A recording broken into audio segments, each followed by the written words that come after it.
আজকে আমি রান্না করব কি কি নিয়েছি দেখ, চচ্চড়ির মতো মশলা ছাড়া রান্না করব, একদম মশলা দেব না কিছু।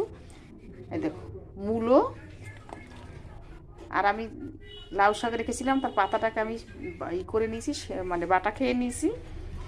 কি আছে বলো তো, আলু, কুমড়ো, আর কটা ভিন্স আছে এর ভিতরে দেওয়া। কড়াইতে তেল দিয়ে দিলাম, তেল দিয়ে দিয়েছি আগে, তেল গরম হয়ে গেছে। এই দেখো, পাঁচফোড়ন, পাঁচফোড়ন দিয়ে দিলাম। এবার এই যে তরকারিটা কেটেছি, এই তরকারিটা আমি দিয়ে দেবো।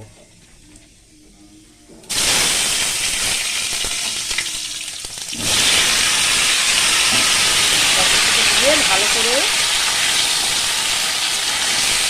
সবটা একসঙ্গে মিক্স করে রেখেছি,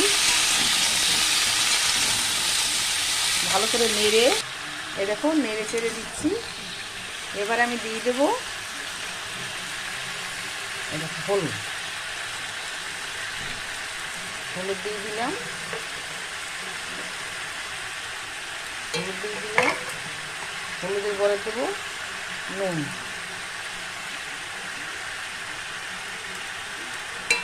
নুনটা দিয়েও ভালো করে নেড়ে একটু ঢাকা দিয়ে রাখবো।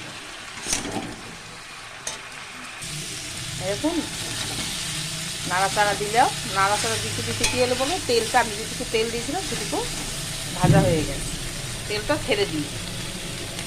ভালো করে একটু কষিয়ে নিলাম, একটু বেশি মশলা দেবো না, তাই একটুখানি কাঁচা কাঁচা গন্ধটা যাতে না আসে তার জন্য।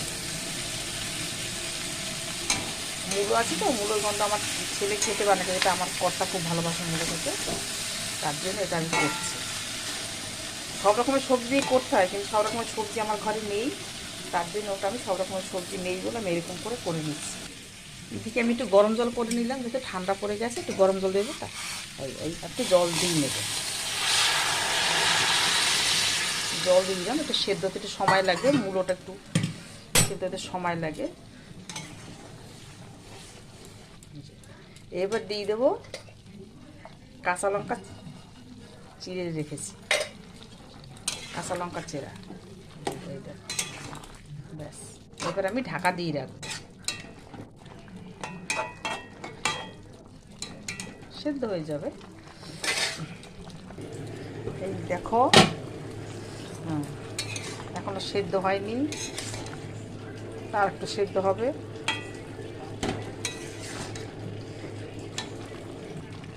কেউ যদি চিনি দিতে চায় একটুখানি চিনি দিতে পারে, কিন্তু আমি চিনিটা দেবো না, কারণ কুমড়োটা খুব মিষ্টি আছে, তার জন্য চিনি দেবো না। সেদ্ধ হয়ে গেছে, একটু আমার